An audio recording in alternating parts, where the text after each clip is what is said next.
یہ اس کی زندگی کا مشکل ترین فیصلہ تھا۔ سالار سکندر سے رابطے کا مطلب تھا کہ اپنی ذات کی دھجیاں خود بکھیر دی جائیں، لیکن اسے اس پولیس راز سے گزرنا تھا۔ پوری رات ایک ہی پوزیشن میں لیٹے سیاہ آسمان کو تکتے گزار دی تھی۔ کہیں کوئی آس کا دیا ٹمٹماتا نظر نہیں آ رہا تھا۔ ابا کی آس بھری نظریں اس کے دل کے فیصلے کی راہ میں رکاوٹ تھیں۔ ابا کی خاطر اسے یہ سب کرنا تھا۔ فجر کی اذان کے ساتھ ہی بستر چھوڑتے ہوئے اس نے دل و دماغ میں جاری جنگ سے نظر چھڑاتے ہوئے ایک فیصلہ کر لیا تھا۔ جائے نماز میں بیٹھی تو کتنی ہی دیر اپنی ہتھیلیوں کو دیکھتی آنسو بہاتی رہی۔ زندگی کتنے طرح کے رنگ دکھا چکی تھی اور کتنے رنگ اس کے لیے ابھی اپنے دامن میں سمیٹے ہوئے تھی۔ یہ قبل از وقت بات تھی۔ مجھے سالار سکندر سے ملنا ہے۔ اس کے پاس اس کا وزٹنگ کارڈ تو تھا نہیں۔ ہاں، بلڈنگ وہی تھی، سکندر انکل والی۔ ایڈریس بابا نے اسے اچھی طرح سے سمجھا دیا تھا کہ وہ بغیر کسی دقت کے اس بلڈنگ کے پاس کھڑی تھی اور اب اس کے آفس میں۔ آپ کو کس سلسلے میں ملنا ہے سالار صاحب سے؟ ریسیپشن نے پیشہ ورانہ مسکراہٹ لبوں پر سجائی۔ پرسنل ایشو ہے۔ اس نے پیشانی پر آئے نمی کے قطرے ٹیشو پیپر میں جذب کیے۔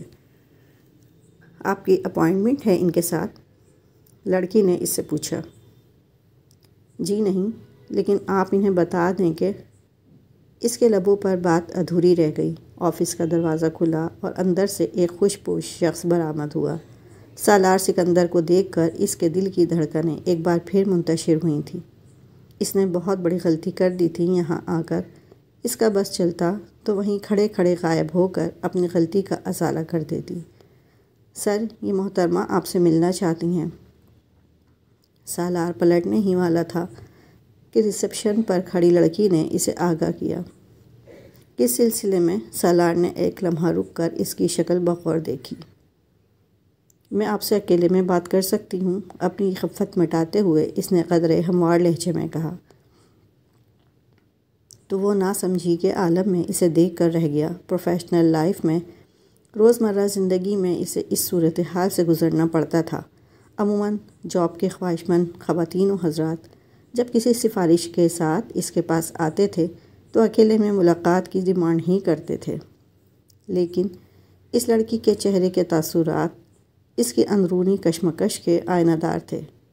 کچھ سوچ کر اس نے اپنے آفس کا دروازہ اس کے لیے کھول دیا۔ جی فرمائیے۔ ٹیبل پر اس کے بمقابل بیٹھتے ہوئے وہ مطلب کی بات پر آیا۔ میں کومل امجد ہوں۔ اس نے یوں بتایا جیسے کومل ہونا اس کا کوئی جرم ہے۔ کومل امجد؟ بالمقابل کے لبوں نے اس کا نام دہرایا تھا۔ آنکھوں میں الجھن لیے اس نے اپنے سامنے سر جھکائے بیٹھی اس لڑکی کو دیکھا تھا اور اگلے ہی پل ذہن نے شناخت کے مراحل طے کیے تھے۔ کیسی ہیں آپ؟ جب پہچان لیا تھا تو حال احوال پوچھنا بھی لازمی تھا۔ کومل نے سر اٹھا کر اس کی آنکھوں میں دیکھا تھا۔ میں ٹھیک ہوں۔ ابا آپ کو یاد کر رہے تھے۔ ان کی طبیعت ٹھیک ہوتی تو وہ خود رابطہ کرتے آپ سے۔ اس نے ایک ہی سانس میں اپنی آمد کا مقصد بیان کیا۔ خیریت؟ وہ چونکا۔ کیا ہوا انہیں؟ 1 ماہ پہلے فالج کا اٹیک ہوا تھا۔ گھر کا ایڈریس آپ کو معلوم ہے نا؟ وہ غالباً اس کی آمد کو کنفرم کرنا چاہ رہی تھی۔ سکندر نے بے اختیار اس بات میں سر ہلا دیا تھا۔ بابا کی زندگی میں کئی بار وہاں گیا تھا، راستے کون سا بدلتے ہیں۔ اوکے، میں چلوں گی۔ آپ کا کافی وقت لیا۔ وہ ایک دم کھڑی ہو گئی۔ وہ اس کی اچانک آمد پر اس قدر حیران تھا کہ اسے رسمی طور پر بھی روک نہ پایا۔ وہ جس طرح آئی تھی ایسے ہی چلی بھی گئی۔ وہ اضطراری انداز میں تیسری منزل پر موجود اپنے آفس کی کھڑکی کے پاس آ کر کھڑا ہو گیا۔ بلائنڈز ہٹانے پر نیچے کا منظر واضح ہوا تھا۔ وہ روڈ پر کھڑی ٹریفک کے سیلے رواں کے تھمنے کے انتظار میں کھڑی تھی۔ سکندر کو اپنی لاپرواہی پر افسوس ہوا۔ کم از کم وہ اسے ڈراپ تو کروا ہی سکتا تھا۔ اس سے پہلے کہ وہ ڈرائیور کو کال کرتا وہ اپنے روٹ کی بس میں سوار ہو چکی تھی۔ وہ گہری سانس لے کر ٹیبل تک آیا تھا۔ اس لڑکی کے کپکپاتے لب اور اداسی اسے ڈسٹرب کر رہی تھی۔ بابا، آپ نے مجھے بڑی مشکل میں ڈال دیا۔ ریوالونگ چیئر کی پشت سے سر ٹکا کر آنکھیں مونتے ہوئے اس نے مرحوم باپ سے شکوہ کیا تھا۔ ہر دن پچھلے دنوں کی نسبت زیادہ مصروف گزرنے لگا تھا۔ معاملات تھے کہ الجھتے چلے جا رہے تھے۔ کامران بھائی اور جواد نے بابا کے ویل سیٹلڈ کاروبار کو ڈبونے میں کوئی کسر نہیں چھوڑی تھی۔ کچھ انہیں ماما کی بھی شے تھی جو اتنے عرصے اپنی منمانی کرتے رہے۔ سالار کو اچھی طرح یاد تھا کہ بابا اپنے آخری دنوں میں بارہا اسے دونوں کے رویے کی شکایت کرتے ہوئے لوٹ آنے کو کہتے رہے اور وہ ہر بار ان سے جلدی واپسی کا وعدہ کر لیتا، لیکن دیار غیر میں بھی بہت بکھیڑے تھے اس کی جان پر۔ یوں آج کل کا کہتے کہتے اس دن پاکستان پہنچا جب بابا دنیا کی الجھنوں سے آزاد ہو کر اپنی آنکھیں ہمیشہ کے لیے مون چکے تھے۔ یہ اس کی زندگی کا سب سے بڑا شوق تھا جس سے نکلنے میں اسے مہینوں لگے۔ جب اس نے آفس جوائن کیا تھا تو پتہ چلا کہ جو کچھ بابا کی زندگی میں ہو چکا تھا اب حالات اس سے بھی بدتر تھے۔ اب تو ماما کو بھی ہوش آ گیا تھا۔ جواد تو بے شک نا تجربے کار تھا، لیکن کامران بھائی کیوں سب انہیں نہیں سنبھال پائے اس کی سمجھ سے بالا تھا۔ ہر کوئی اپنی زندگی میں مست اور مگن تھا، جو ہو رہا ہے جیسے ہو رہا ہے کی بنیاد پر اپنی زندگی گزارنے کے قائل۔ اگر کوئی مشکل میں تھا تو وہ سکندر تھا۔ کچھ اس کی طبیعت میں احساس ذمہ داری زیادہ تھی تو کچھ بابا کی زندگی بھر کی محنت ضائع نہ کرنے کی چاہتی۔ وہ گزرے 2 برسوں میں صحیح معنوں میں مشین بن کر رہ گیا تھا۔ کبھی اتنا وقت ہی نہیں ملا کہ فرصت سے بیٹھ کر زندگی کے کھاتے میں اپنے سود و زیاں کا حساب کتاب کرتا۔ ایک دادی تھی جو اس کی یوں دن رات ایک کرتے دیکھ کر کوڑھا کرتی، تو میرے سکندر کا عکس ہے، اسی کی طرح ذمہ دار۔ وہ جھریوں زدہ چہرہ ہاتھوں میں تھام کر اپنے بیٹے کو کھوجتی۔ اور لوگ بھی تو ہوتے ہیں اپنے حال میں خوش رہنے والے۔ میں پتہ نہیں کیوں لوگوں سے اتنی توقعات وابستہ کر لیتا ہوں کہ پھر مطمئن نہیں ہو پاتا۔ وہ اس میں بھی خود کو قصوروار ٹھہراتا تھا۔ بہرحال اب تو وہ گزرے دنوں کی یہ ساری باتیں بھول چکا تھا۔ نہ صرف یہ سب کچھ بلکہ ساتھ ہی اپنی زندگی سے وابستہ ایک اور حقیقت کو بھی یکسر فراموش کر چکا تھا، جس نے اس دن اچانک اس کے آفس میں آ کر اپنے وجود کی پہچان کروائی تھی۔ وہ بابا کی ہر بات پر آنکھیں بند کر کے اعتبار کرتا تھا۔ اس دن اسے اچھی طرح یاد ہے بابا نے کہا تھا، سالار میں تم سے تمہاری زندگی کا سب سے اہم فیصلہ کرنے کا اختیار مانگوں تو کیا تم وہ مجھے دو گے؟ انہوں نے اپنی اسٹڈی روم میں اسے بلا کر اس سے پوچھا تھا۔ میں نے آپ کو کبھی کسی بات کے لیے انکار کیا ہے؟ اس نے الٹا سوال کیا ان سے۔ وہ تو ٹھیک ہے بیٹا، لیکن کچھ فیصلے ہوتے ہیں جو انسان اپنے دل کی مرضی سے کرنا چاہتا ہے۔ بابا ہچکچا رہے تھے۔ میرے دل کی مرضی آپ کی کسی بھی خواہش سے بڑھ کر نہیں، سو میرے عظیم والد محترم آپ حکم کیجئے۔ وہ گھوم کر ان کی کرسی کی پشت پر آ گیا۔ تم امجد کی بیٹی سے شادی کرو گے؟ انہوں نے فوراً سوال کیا۔ میں اور شادی؟ اس نے ان کی بات تو جیسے سنی ہی نہیں۔ اگر تم اعتراض ہو تو کوئی بات نہیں۔ بابا کی آنکھوں کی جوت کچھ کا مدھم سی ہوئی تھی۔ بات اعتراض کی نہیں بابا، ابھی میری تعلیم بھی مکمل نہیں ہوئی، میں نے کیریئر بنانا ہے۔ وہ آنکھوں میں الجھن لیے گھوم کر ان کے سامنے آ بیٹھا۔ اس کا بھی حل ہے، وہ پرسوچ انداز میں گویا ہوئے۔ ابھی ہم صرف نکاح کر لیتے ہیں، رخصتی کچھ سالوں بعد جب تم اسٹیبلش ہو جاؤ گے جب کروا لیں گے۔ بابا مکمل کام کرے بیٹھے تھے۔ لیکن بابا ایسی کیا ایمرجنسی ہے اور ماما بھلا مانیں گی؟ اس نے ان کی توجہ ایک اور پہلو کی طرف دلوائی۔ خبردار جو اپنی ماما کے سامنے کوئی ذکر بھی کیا تو تمہیں معلوم ہے نا کہ وہ امجد کے نام سے بھی کتنی خار کھاتی ہیں۔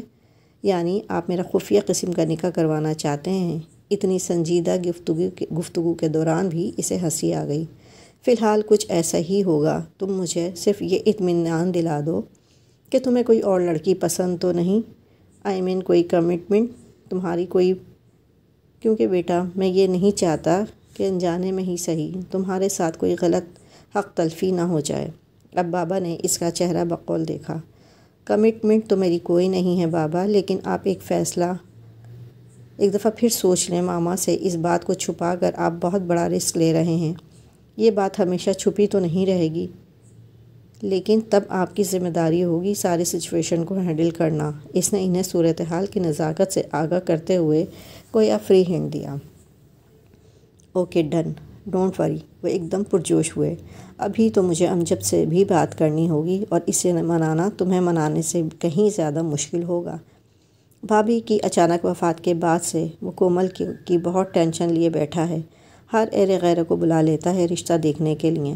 انہوں نے اسے تفصیل بتائی جو اس نے قدر غیر دلچسپی سے سنی تھی، لیکن سالار ایک بات کی میں تمہیں گارنٹی دیتا ہوں کہ میرا یہ فیصلہ تمہاری زندگی کو خوشیوں سے بھر دے گا۔ میرے چاروں بچوں میں صرف تم ہو جس میں مجھے اپنی ذات کی جھلک نظر آتی ہے، اور یہ بھی مائی ڈیئر سن، میں تمہاری زندگی میں وہ سارے رنگ بھرنا چاہتا ہوں جس کے کبھی میں نے خواب دیکھے تھے۔ بابا کے لہجے میں ان کے ٹوٹے ہوئے خوابوں کی کرسیوں کی چبھن تھی۔ سالار انہیں دیکھ کر رہ گیا۔ بابا، آپ نے گارنٹی دی تھی کہ ساری سچویشن کو آپ خود ہینڈل کریں گے، لیکن مجھے اب بتائیں میں اب کیا کروں؟ امجد انکل سے تو وہ اسی دن بھی جا کر مل سکتا تھا، لیکن اس کی صورت دیکھ کر جو سوال انہوں نے کرنا تھا اس کا جواب اس کے پاس تاحال نہیں تھا۔ ماما نے اس کے لیے شہرینہ کو پسند کر رکھا تھا جو کہ حریم کی نند تھی۔ حریم ان تینوں بھائیوں کی سب سے چھوٹی بہن تھی۔ ہر دوسرے دن شہرینہ نامہ کھول کر بیٹھ جاتی تھی۔ ایسے وقت میں اپنے نکاح کی خبر کو بریک کرنا کومل امجد کی زندگی کو عذاب بنا دینے کے مترادف تھا۔ ماما نے زندگی میں اپنے کیے ہوئے فیصلوں پر انکار سننا سیکھا ہی نہیں تھا۔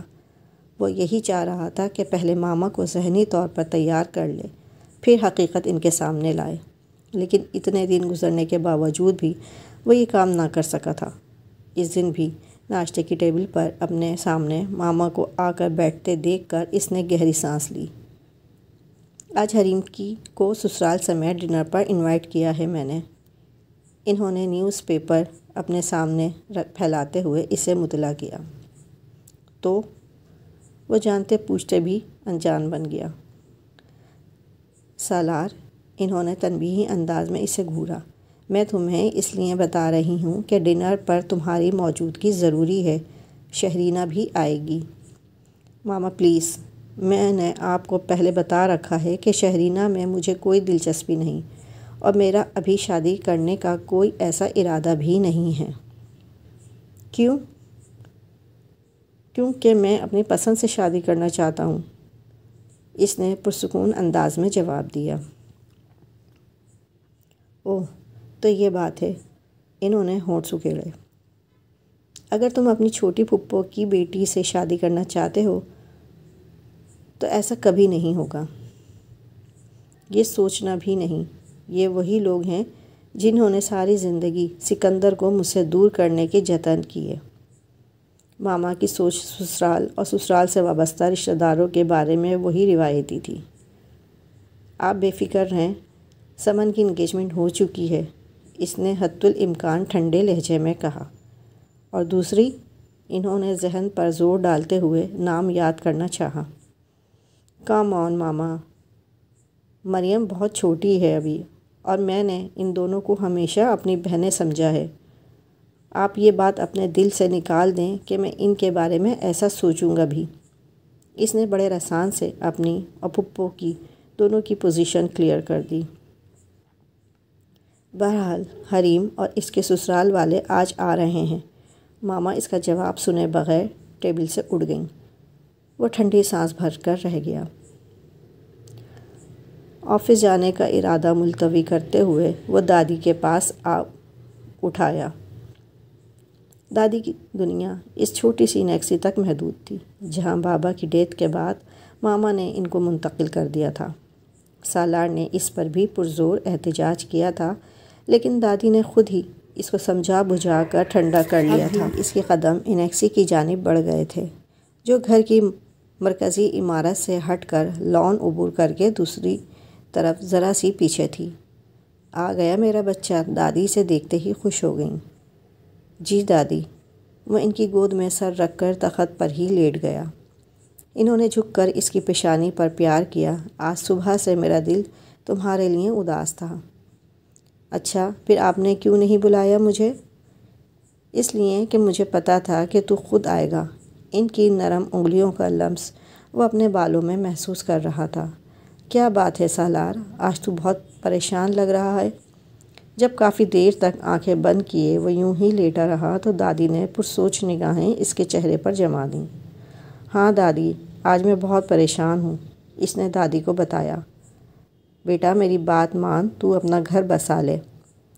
ماما کے ہوتے ہوئے یہ ممکن نہیں، وہ تلخ سی ہنسی ہنسا۔ وہ کیا چاہتی ہے؟ دادی کی انگلیاں اس کے بالوں میں تھم گئیں۔ حریم کی نن پسند کر رکھی ہے انہوں نے۔ تو کیا چاہتا ہے؟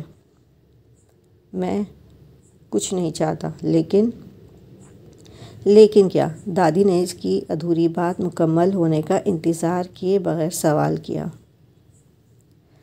سالار، تو کچھ بھول تو نہیں رہا؟ ان کی آواز آہستہ ہو گئی۔ سالار نے پٹ سے آنکھیں کھول دیں۔ دادی آپ کو معلوم ہے؟ وہ ایک لمحے کے 1000ویں حصے میں جان گیا کہ ان کا اشارہ کس طرف ہے۔ ہاں، سکندر مجھ سے کچھ نہیں چھپاتا تھا، اور یہ بہت بڑا فیصلہ تھا جو اس نے تیرے لیے کیا تھا۔ اس دن وہ بہت خوش تھا۔ گزرے دن کی یاد نے ان کے چہرے کو روشن کر دیا تھا۔ لیکن مجھے اب یہ بتائیں کہ اب میں کیا کروں؟ کومل آئی تھی میرے آفس میں، امجد انکل نے بلوایا ہے مجھے۔ تو گیا ملنے؟ کہاں دادی، یہی تو مسئلہ ہے کہ ان سے جا کر کیا کہوں گا۔ وہ دل کا بوجھ ہلکا کرنے کو بالآخر تیار ہو گیا۔ اگر میں اس لڑکی کو یہاں لے کر آتا ہوں اپنی بیوی کی حیثیت سے، تو ماما کا تو آپ کو معلوم ہے نا، صرف طوفان کھڑا کر دیں گی بلکہ اس لڑکی کی زندگی کو بھی جہنم بنا دیں گی۔ اور دوسری طرف اگر میں نکاح کی طرح رخصتی بھی خاموشی سے کروا کر اسے الگ گھر میں رکھوں تو بھی یہ بات زیادہ عرصے تک چھپی نہیں رہ سکتی۔ اور ویسے بھی میں یہی چاہوں گا کہ جو مقام دونوں بھائیوں کی بیویوں کو حاصل ہے، میری بیوی کو بھی وہی مقام ملے۔ لیکن سالار، تو امجد کے پاس فوراً چلا جا، اس کی طبیعت زیادہ خراب ہوگی، ورنہ وہ یوں کومل کو تیرے آفس نہ بھیجتا۔ دادی کے لہجے میں تشویش تھی۔ اگر انہوں نے رخصتی کا کہا تو اس کا مسئلہ وہیں اٹکا ہوا تھا۔ دیکھ لیں گے، تو اس سے مل کر تو آ، اسے اطمینان ہو جائے گا، دادی نے دو ٹوک لہجے میں کہا تو اس نے بھی سر ہلا دیا۔ شام کو جاؤں گا، اس نے ارادہ کیا۔ شام کو امجد انکل کے گھر کی طرف جانے والے راستوں پر گاڑی بغیر کسی دقت کے رواں دواں تھی۔ کئی مانوس سی گلیاں مڑ کر اگلی گلی نسبتاً کم چوڑی تھی۔ گاڑی وہیں کھڑی کر کے اس نے لاک کی اور گلی کی سمت قدم بڑھا دیے۔ 4 دروازے چھوڑ کر 5واں دروازہ امجد انکل کا تھا۔ ڈور بیل بجنے کی آواز پر باہر تک گلی تک آ رہی تھی۔ تیسری بیل پر قدموں کی چاپ ابھری۔ کون ہے؟ آہستہ آواز میں اندر سے پوچھا گیا۔ آواز یقیناً کومل کی تھی۔ اتنا اندازہ تو سالار کو ہو ہی گیا تھا۔ میں ہوں سالار، اس نے اپنا تعارف کروایا۔ وہ دروازہ کھول کر سائڈ پر ہو گئی۔ بڑا سا صحن عبور کر کے برآمدے میں پڑی کرسیوں کی طرف اشارہ کر کے وہیں رک گئی۔ امجد انکل، وہ کرسی پر بیٹھتے ہوئے اس نے سوالیہ انداز میں کومل کو دیکھا۔ ان کا انتقال ہو گیا ہے، کومل نے مشینی انداز میں جواب دیا۔ سالار کو شوق لگا۔ وہ بیٹھے بیٹھے پھر کھڑا ہو گیا۔ 4 روز پہلے کومل کرسی کی پشت پر انگلی پھیر رہی تھی۔ سالار سے کچھ بھی بولا نہیں جا رہا تھا۔